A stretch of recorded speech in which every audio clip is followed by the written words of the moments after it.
Moi, je suis toujours en train de me déplacer vers mes compatriotes.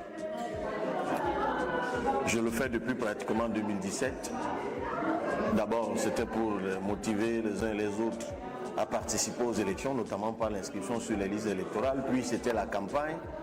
Et après la campagne présidentielle de 2018, je consacre toujours du temps, chaque année, à parcourir les pays, à essayer de rencontrer mes compatriotes. Je rappelle, et ça je l'ai appris à l'Assemblée nationale, que pas moins de 5 millions de Camerounais résident à l'étranger. Ces chiffres sont officiels, hein. Au moins 5 millions qui nous ont été donnés par le ministère des Relations extérieures. Donc, on aurait aujourd'hui, hors du Cameroun, environ le 5e de la population de tout Camerounais vivant sur la planète Terre. Donc, c'est donc important d'aller vers ces compatriotes-là, qui, de mon point de vue, numériquement, sont suffisamment représentatifs, mais au-delà du nombre, c'est que beaucoup d'entre eux, par les positions qu'ils occupent, l'expertise qu'ils ont pu engranger, les positions qu'ils occupent, devront être importants, cruciaux, déterminants dans le redressement du Cameroun que nous envisageons. Donc j'essaye toujours d'aller vers eux pour leur redonner envie, les maintenir en connexion avec le Cameroun, leur rappeler l'exigence qui s'impose à eux de participer à l'ouvrage de changement qui est en cours au Cameroun, dont je ne me lasse jamais de le faire. Vous collaborez actuellement avec Génération Nouvelle Afrique, sur la question de l'immigration africaine. Pouvez-vous nous en dire plus sur cette collaboration et quelle alternative envisagez-vous pour aborder cette problématique? Alors, l'association Jeunesse Nouvelle d'Afrique... Génération, apparemment. L'association Génération Nouvelle d'Afrique est une initiative prise par un groupe de jeunes Camerounais dont la figure de proue est l'honorable Fabrice Toueli, qui est du PCRN. Qui est du PCRN. Mais l'exécutif de cette association n'est pas composé que des membres du PCRN, quoi. Il y a des membres d'autres partis politiques et puis plein de gens qui ne font absolument pas la politique. Donc il porte aujourd'hui le message d'un changement de paradigme, notamment sur la question de l'immigration. Parce qu'ils partent du postulat que, partant de ce que, au niveau de l'Occident aujourd'hui globalement, les positions se radicalisent sur la question de l'immigration, notamment avec les extrêmes qui gagnent de plus en plus de terrain. Et le message des extrêmes, c'est quoi? C'est que nos problèmes, c'est les Africains. Il faut qu'ils restent chez eux, il faut qu'ils rentrent chez eux, ainsi de suite, ainsi de suite. Enfin, c'est une partie du message. Et l'association en question veut donc sensibiliser les Occidentaux, sensibiliser la diaspora, afin d'aider les jeunes Camerounais à rester justement à la maison. Parce qu'en fait, s'ils quittent leur pays, s'en vont vers d'autres pays, parfois au péril de leur vie, en prenant des risques extraordinaires, c'est que pour eux, le salut, c'est ailleurs. Et cette obsession de l'ailleurs les habite. Pourquoi? Parce que justement aujourd'hui, avec les réseaux sociaux, l'expansion des technologies de l'information et de la communication, où qu'on se trouve sur la planète, on voit ce qui se passe ailleurs. Et ils sont séduits par ce qu'ils voient et entendent d'ici. Mais pourquoi leur attention est portée ici? C'est parce que chez eux, là où ils vivent, de là où ils viennent, l'horizon ne porte aucune promesse.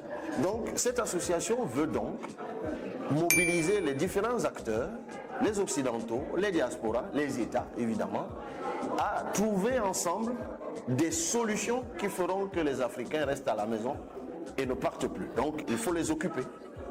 Donc il faut qu'ils trouvent du revenu chez eux. Donc il faut que l'avenir désormais chez eux porte une promesse. Il faut que leur pays leur accorde de la quiétude, de la confiance en l'avenir.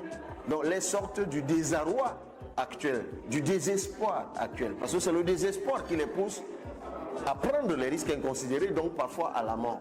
Donc je crois que cette initiative est bonne. C'est une énième, j'ai envie de dire, après beaucoup d'autres initiatives en la matière. Et comme je leur dis souvent, c'est une goutte d'eau dans l'océan, mais c'est une goutte d'eau quand même. C'est une goutte d'eau quand même. et donc je suis là pour apporter mon modeste soutien à cette goutte d'eau. Voilà. Vous êtes là devant nous, on ne peut pas éluder la question du PCRN, en général la question de la politique au Cameroun. Le PCRN traverse actuellement une période tumultueuse avec l'organisation prochaine d'un congrès par Robert Kona, appuyé par le ministre Tangalji. Comment gérez-vous cette crise interne et quelles sont vos perspectives pour l'avenir du parti? Lorsqu'une crise survient dans une organisation, il appartient aux acteurs de trouver des solutions. Mais leur volonté de trouver des solutions ne peut prospérer que si ceux qui ont déclenché une crise l'ont fait dans l'expectative de trouver des solutions. Si ce n'est pas le cas, quelle que soit l'ampleur ou la taille ou le volume de cette volonté, elle ne saurait résoudre le problème. Bien sûr, ceux qui ont déclenché la crise au sein du PCRN sont une poignée de personnes. J'ai même envie de dire, c'est une famille, c'est-à-dire un homme et sa progéniture.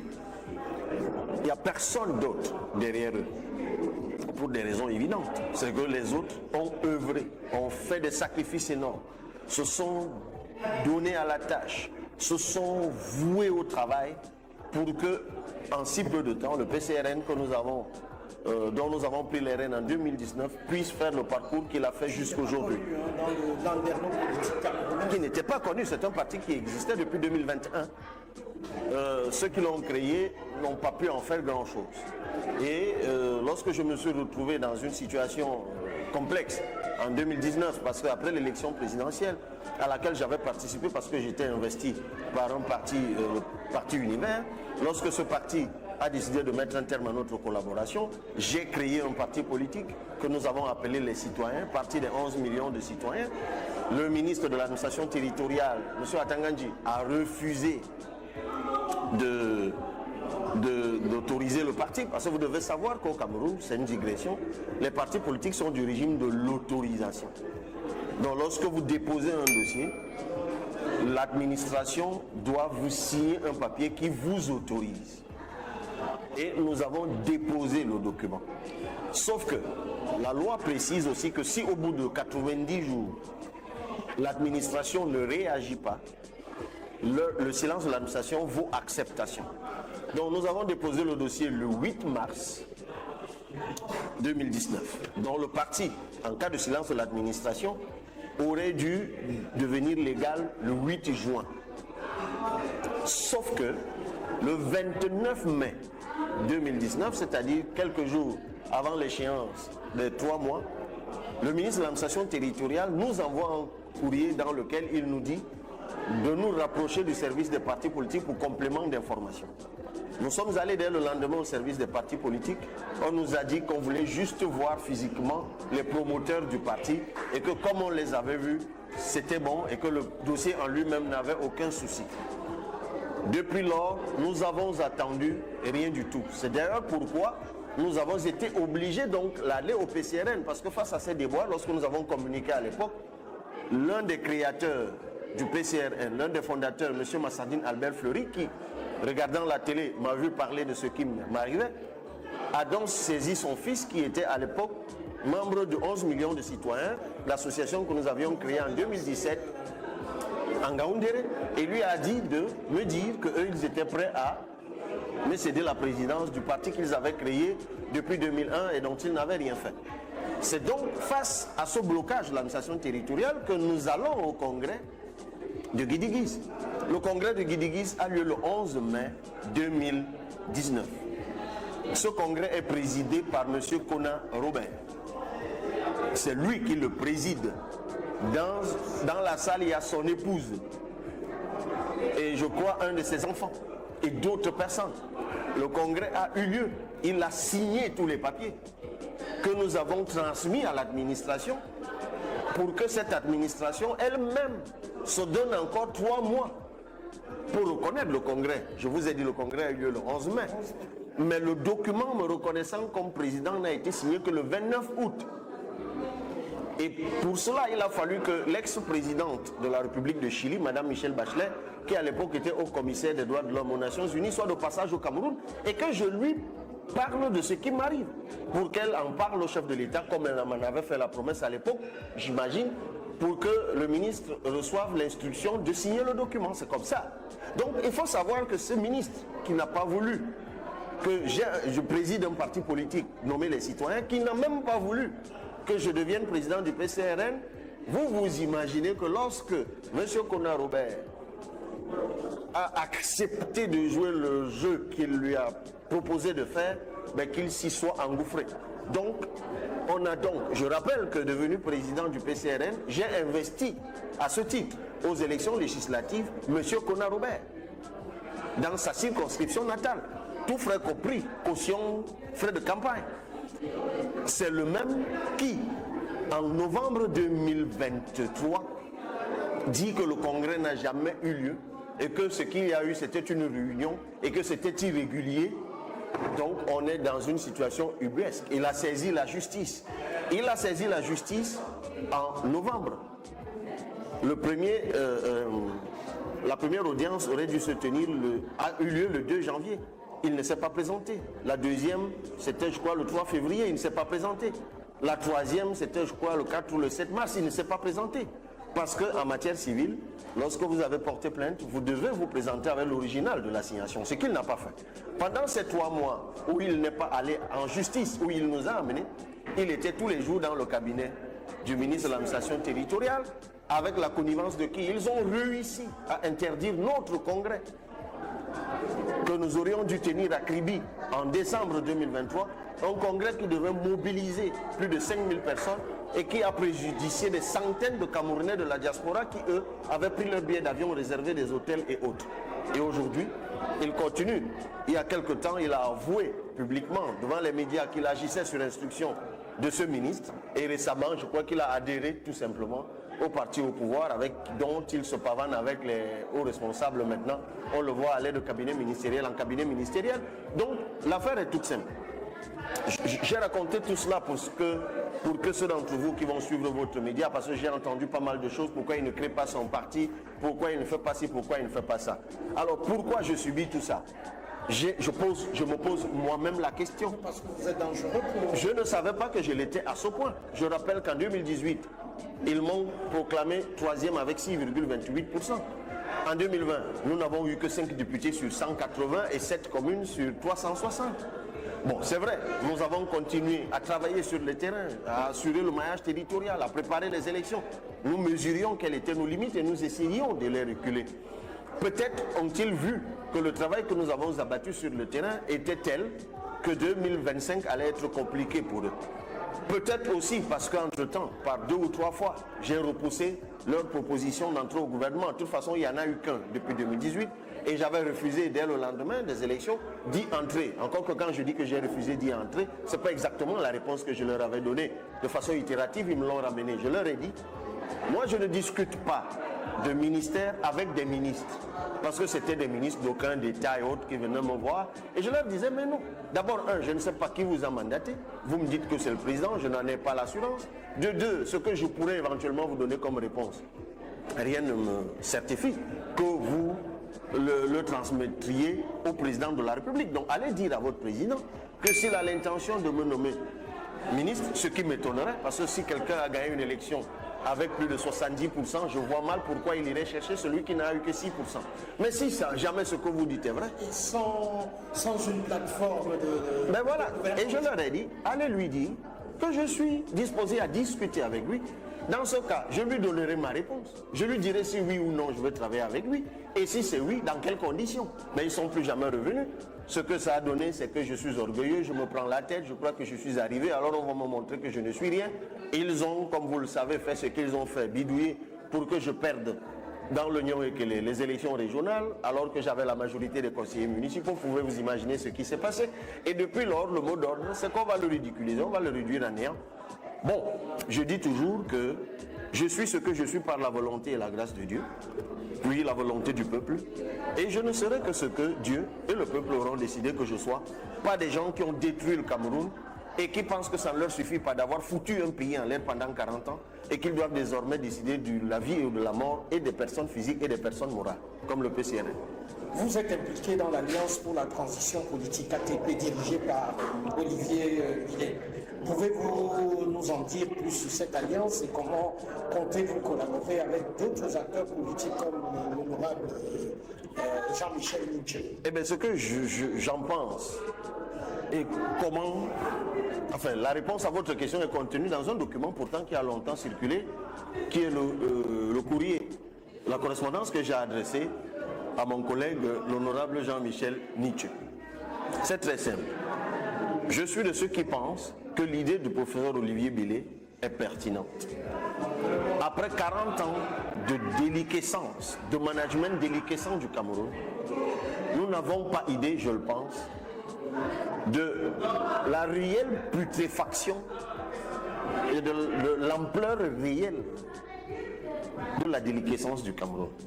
Et c'est pour ça que je pense que l'idée de 1992, qui était articulée à la candidature du cardinal Christian Toumi, dont beaucoup de jeunes ne connaissent pas les contours aujourd'hui, est pertinente. C'est-à-dire voter quelqu'un pour 2-3 ans, notamment une personne peut-être d'un certain âge, peut-être d'une certaine expérience, de préférence même sans attache politique profonde, qui certes gagnerait les élections pour 7 ans, mais qui donnerait sa parole pour n'en faire que 2 ou 3.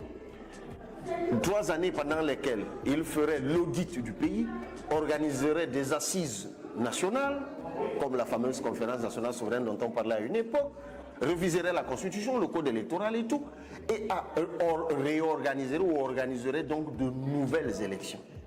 Ceux qui viendraient donc participer à cette élection viendraient avec une meilleure connaissance de l'état de l'état des lieux du Cameroun, et pourrait donc en ce moment-là formuler des projets de société en parfaite adéquation avec la réalité du Cameroun.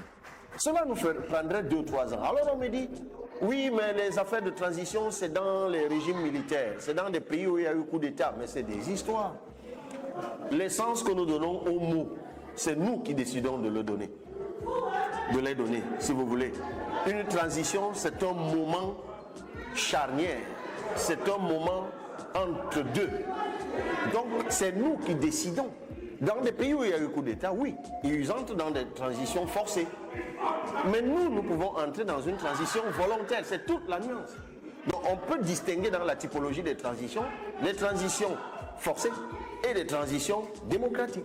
Et nous, ce que nous proposons, c'est une transition démocratique, sans coup de feu, sans effusion de sang, sans désordre, mais un consensus national pour faire l'état des lieux, créer les conditions d'un nouveau départ, et cela arrangerait tout le monde. Et c'est pour cela, et c'est ce que j'ai répondu à M. Jean-Michel Nietzsche. J'ai dit, moi je suis séduit, je prends acte de la proposition qui est la vôtre, je parle à M. Nietzsche. Vous avez déjà choisi un candidat, et vous demandez aux autres, puisque j'avais reçu son courrier, vous demandez simplement aux autres de vous rallier, c'est sans condition. C'est une option, moi je ne suis pas là pour juger de la démarche qui est la leur, je ne suis pas là pour distribuer des bons ou des mauvais points. Je dis simplement qu'au moment où vous faites votre proposition, il y a une autre qui émerge. Et cette deuxième proposition, moi, me paraît plus adaptée à notre réalité. Bon, comment est-ce que ça se terminera? Je ne sais pas. Mais je sais que dans cette ATP, nous sommes en train de travailler, nous sommes un certain nombre là-dedans. Des leaders politiques, des leaders de la société civile. Et à l'heure où je vous parle, à la dernière réunion, nous avons arrêté le manifeste de ATP. Peut-être je vous donne ça en exclu. Donc, dans les jours qui viennent, vous aurez un document qui sera rendu public et même des conférences de presse, si jamais elles peuvent se tenir, étant entendu qu'il y a un ministre au Cameroun qui décide du ciel et de la terre.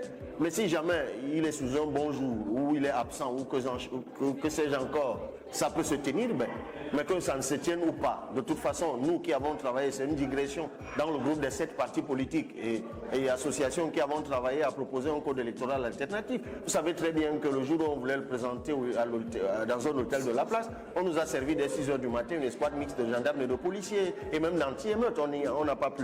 Donc, si on a pu le faire pour ça, ils n'ont de limite face à rien. Mais toujours est-il que le document, lui, serait rendu public et l'opinion serait donc édifiée des termes de cette alliance pour la transition politique au Cameroun. Par la volonté de Dieu, ça pourrait aboutir, ça pourrait ne pas aboutir, j'en sais rien. Moi, je ne suis pas Dieu, je ne suis pas prophète. Je laisse le soin au prophète et à Dieu de déterminer l'avenir. En revanche, ce que je souhaite, moi, d'ailleurs, après l'ATP, il y a d'autres plateformes qui sont nées. J'en ai vu une créée il n'y a pas longtemps avec le SDF et d'autres formations politiques. Donc peut-être même qu'il y en aura 2, 3 ou 4 ou 5. Je crois qu'il y a une autre avec le jeune universitaire David Eboutou, je l'ai vu dans les réseaux sociaux, lui aussi il a créé une transition. Moi j'ai aucun souci à ce que les regroupements se fassent. Le souhait que nous devons tous avoir en partage, c'est que tous ces groupes qui se constituent, j'imagine, au travers peut-être des idées forces, peut-être au travers des idéologies, peut-être au travers des stratégies, peut-être des feuilles de route, que mon souhait personnel, c'est qu'au bout de tout cela, que chacun de ces groupes accepte de discuter avec les autres groupes. Et on pourra certainement, je crois, dans le règne des humains, c'est possible, dégager un substrat commun autour duquel nous allons nous accorder.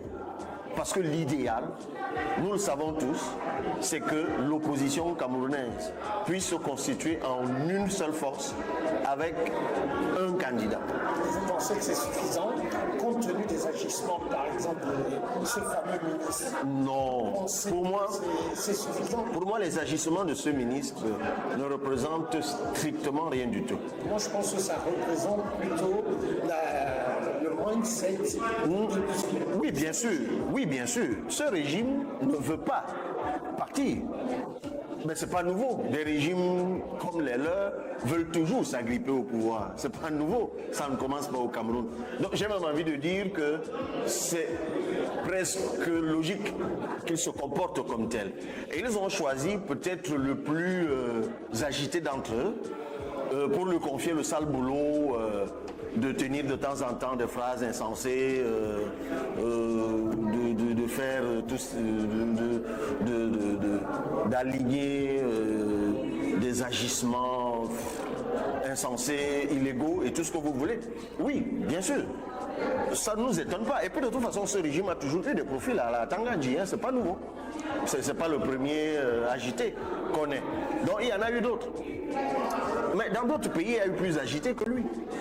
Mais dans ce pays même où nous sommes, il y a eu plus fort que lui. Dans le gouvernement, là où il est maintenant. Plus fort que lui, il y a eu, hein, plus charismatique que lui. Plus brillant d'ailleurs dans ce qu'il fait. Parce que lui, malheureusement, on sent chez lui une volonté d'exister, de montrer qu'il est puissant, de montrer qu'il est fort. Mais ça manque d'élégance, d'intelligence, quoi. Mais il y a eu dans ce gouvernement des gens qui faisaient 3, 4 fois, voire 5 fois, 10 fois plus ce que lui il faisait, avec plus de tact, d'intelligence. Donc voilà.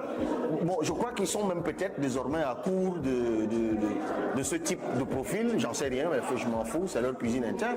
Mais de toute façon, ce que je veux vous dire, c'est que ce n'est pas un type de personnage comme celui-là qui peut faire obstacle à la volonté d'un peuple qui se lève et qui décide du changement dans un pays. Donc ce type de profil ne prospère que là où le peuple laisse.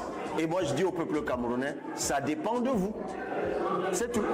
Justement, c'est la question que je vais en payer là-dessus. Je disais, face aux manœuvres du régime en place, comment comptez-vous sécuriser, par exemple, les votes des Camerounais? Mais écoutez, comptez-vous développer l'intégrité? Excusez-moi, mais c'est simple. C'est simple. À votre avis, comment j'ai fait moi pour être député? Je vous rappelle que j'avais le parti au pouvoir en face, avec tous les moyens qui vont avec, financiers, administratifs. Mais le peuple de ma circonscription a dit non. Votre argent, on n'en veut pas. Mais si vous insistez, on le prend, mais on le bouffe. On ne vous vote pas. C'est ce qui s'est passé. Et en plus, ce peuple-là a dit, nous on surveille le vote. On avait des gens dans tous les bureaux de vote sans exception. À 2h du matin, le jour du vote ou le lendemain, on avait les résultats. Personne ne peut. Et en le faisant, on n'inventait pas la roue. L'UDC le fait dans le Noun depuis fort longtemps. Le SDF l'a fait pendant longtemps. En fait, ce qu'il faut faire au Cameroun, c'est ce qui s'est donc justement fait dans le Nyon-Ekele, dans le Noun, dans le Nord-Ouest, dans certaines circonscriptions et Sud-Ouest, ainsi de suite. Vous trouverez comme ça plein d'endroits. Et vous voyez donc aussi l'importance de la mutualisation, parce que justement, ces stratégies et ces techniques qui sont en réalité simples. Et Dieu merci, la première stratégie, c'est les inscriptions. Si vous voulez, le premier levier stratégique, c'est les inscriptions. Vous voyez que... Qui pose quand même quelques problèmes à notre très grand ministre. Mais ça, c'est son problème, on n'en a rien à foutre. Il ne peut pas empêcher aux gens de s'inscrire. J'ai vu, il a signé un truc bidon qui circule là, mais ça, c'est son problème. Les gens, ils s'inscrivent, puis deuxième levier, ils votent massivement, puis troisième levier, ils surveillent. Et surveiller, ça ne veut pas seulement dire être présent, ça veut dire être intègre. Parce que le jour du vote, à un moment, ils viennent avec de l'argent. C'est tout. C'est encore le peuple. C'est tout bête. Hein? C'est encore le peuple. C'est-à-dire, plutôt que de se focaliser, et je le dis, vous savez, je publie bientôt un ouvrage qui est intitulé « Le manifeste de la rupture ». C'est le projet de société pour 2025. Je dis quelque part là-dedans que l'erreur, c'est de se focaliser sur l'épouvantail qu'est le régime. C'est l'erreur. Parce que justement, ils vont... Vous avez compris pourquoi j'emploie le mot épouvantail. Le ministre que vous n'avez de cesse d'invoquer n'est qu'un épouvantail. C'est quoi le rôle de l'épouvantail? C'est de faire peur. C'est de faire peur aux oiseaux. On les utilise dans les champs de mil. Mais il ne bouge pas. Il est en fait impuissant. Mais l'oiseau naïf s'enfuit croyant que c'est quelqu'un qui va lui faire du mal. C'est tout. Vous avez des agitations de façade en réalité qui viennent créer une parure devant leur faiblesse, leur peur, leur crainte, leur fébrilité. Contrairement à ce que vous pensez, la peur et la crainte n'est pas du côté du peuple, c'est de leur côté. Mais ils ont eu l'intelligence, ces dernières années, d'inverser cette polarité, de donner l'impression que c'est les plus nombreux, les plus forts, les plus déterminés, en fait ceux qui veulent le changement, qui sont en position de faiblesse. Non. Et notre travail, justement, je profite aussi de votre caméra, de votre micro, pour dire aux Camerounais non. En fait, on est dans une affaire où il y a le bourreau qui est tout seul et les esclaves qui sont en face. Ils ont peur du bourreau qui est assis tout seul avec un fouet à la main, alors qu'ils n'ont qu'à s'en saisir et à le fouetter lui-même avec son fouet et à l'attacher. Ils sont libres à ce même moment. Vous savez, c'est psychologique. C'est psychologique. Donc, je prends l'image un peu exagérée du bourreau des esclaves, mais je vais parfois aux extrêmes démonstratifs pour que les gens comprennent. C'est là la clé. Si le peuple se réveille, vous savez, ça pourrait ne pas être moi. Moi, je ne veux pas de fixation. C'est légitime pour moi de vouloir être président de la République. Je vous ai dit, je publie un projet de société, j'ai une vision pour mon pays. Mais je sais aussi que Dieu, le pouvoir, c'est Dieu qui le donne.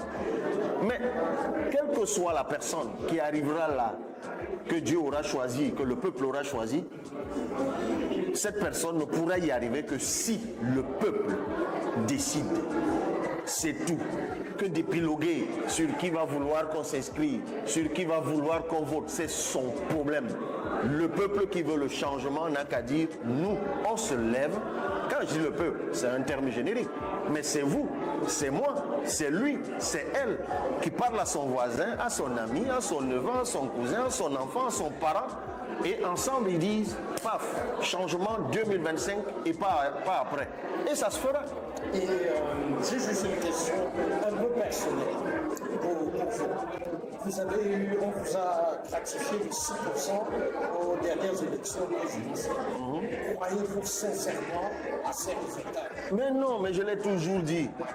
Je l'ai toujours dit. Comment faire à ce que ce type de résultat, que le peuple arrive à contester ce type de résultat? Vous ne pouvez contester un résultat que lorsque vous pouvez brandir la preuve de ce que ce résultat a été trafiqué. C'est aussi simple que ça. Sinon, vous contestez quoi? Sinon, vous contestez quoi? Réfléchissons-y. Réfléchissons-y. Vous savez, une fois, j'ai dit un truc. J'ai vu une marche aux États-Unis après l'élection de 2018. des gens qui contestaient les résultats au Cameroun. C'était une marche de plusieurs centaines, voire milliers de personnes. Et je regardais ça, j'étais effaré, vous savez pourquoi? Parce que moi je connaissais le nombre de votants aux États-Unis en 2018. Vous savez combien ils étaient? 95. C'est toute la différence. C'est toute la différence. Vous pouvez toujours gueuler. Vous pouvez toujours parler. Vous pouvez toujours crier. Mais il faut surtout prouver. C'est tout. Et la preuve, on peut l'avoir. La preuve, on peut l'avoir comment, monsieur? C'est en étant dans les bureaux de vote et en ayant le procès verbal. Je rappelle que moi, en 2018, on m'a gratifié quand même de près de 300 000 voix. La question que légitimement on pourrait me poser, c'est que mais comment tu as pu avoir 300 000 personnes, non c'est moins, hein, c'est 270 000 ou 280 000, qui ont voté pour toi, mais tu n'as pas pu trouver 25 000 personnes pour sécuriser le vote. C'est-à-dire quoi, 10% de ceux qui ont voté pour moi. C'est ça qu'il faut organiser. C'est ça qu'il faut organiser.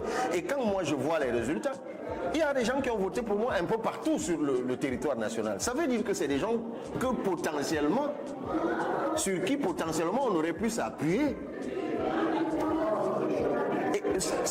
D'où l'intérêt encore de mutualiser. Est-ce qu'on ne pourrait pas, en même temps qu'on appelle les Camerounais à aller s'inscrire sur les listes électorales, leur demander aussi de faire ce travail de conscientisation de l'électeur ou du peuple? Mais bien sûr, mais ce que je fais là, il y a pas mal de Camerounais qui vont regarder. Le travail de conscientisation ne commence pas, se poursuit. Bien sûr, mais évidemment, chaque chose en son temps. Il y a un temps pour s'inscrire, mais pendant qu'on s'inscrit, on peut aussi travailler déjà à mettre en place la stratégie de surveillance du vote. De toute façon, c'est même déjà en cours. C'est un sujet qui est déjà abordé au sein de l'ATP. C'est un sujet que certains personnages, moi je vois par exemple M. Abdourahmane Amadou Baba, qui était plus connu jusqu'ici dans les combats dans le football, mais qui ces jours-ci a pris le problème à bras le corps, le problème des inscriptions, enfin, la problématique des inscriptions. Il y a une plainte là contre... Il y a même une plainte, je crois, contre les CAM, notamment sur la question de la publication des listes. Parce que les CAM ne publient pas ces listes. Et nous, on est allé, nous dans le groupe des 7, on est allé vers les CAM en leur disant, mais c'est pas possible. Vous ne publiez pas les listes dans votre site. Comment voulez-vous que les listes ne soient publiées que sur les murs des antennes dans les communes? Mais non, on est quand même en 2024. Le numérique, ça sert à quoi? Et ils nous ont dit oui, ils ont peur que les gens hackent le site, mais même si les gens hackent le site, juste pour voir qui est inscrit, qui n'est pas inscrit. Et même s'ils changent la liste, mais vous, et puis il y a des mesures de protection aujourd'hui. On a quand même l'antique bon sang, l'Agence nationale des technologies de l'information et de la communication. La cybersécurité, ça existe. Donc, comment d'autres pays font? Vous savez, il y a des pays comme l'Estonie qui ont atteint un niveau de numérisation, je crois, pratiquement de 90%. C'est-à-dire que tout se fait en Estonie numériquement, y compris. J'ai envie de dire, c'est une question de vie ou de mort. Si nous voulons continuer à être fiers d'être Camerounais, si nous voulons que le label Cameroun continue à exister, puisse être respecté, il faut que chaque Camerounais, du nord au sud, de l'est à l'ouest, se pose la question, à mon niveau, qu'est-ce que je peux faire? Quand je dis chaque, je parle de ceux qui veulent le changement. Parce que ceux qui n'en veulent pas, c'est légitime. On est en démocratie. Il est normal qu'il y en ait qui ne veulent pas le changement. Mais je parle à ceux qui veulent le changement. C'est mon cas. Que chacun d'entre nous se pose la question, qu'est-ce que je peux faire? C'est pour ça que je raconte toujours, permettez, c'est mon dernier mot, la fable du colibri que Pierre Rabhi a mis dans un de ses ouvrages. Un jour, il y eut un incendie de forêt. Tous les animaux se mirent en débandade. Et le petit colibri, vous le connaissez le colibri, il est tout petit comme ça. Avec son petit bec, il repéra une mare d'eau et commença à faire de petits allers-retours, prenant un peu d'eau avec son bec et versant sur l'incendie. Et un fauve, de loin, 1000 fois plus gros que lui, passant par là en fut agacé, il lui dit, cher colibri, ça ne sert de rien ce que tu fais là avec ton petit bec. Tu ne peux pas éteindre cet incendie alors que nous autres les fauves, nous sommes en train de courir. Il lui dit, je sais que mon bec ne peut pas éteindre le feu. Mais je fais ma part.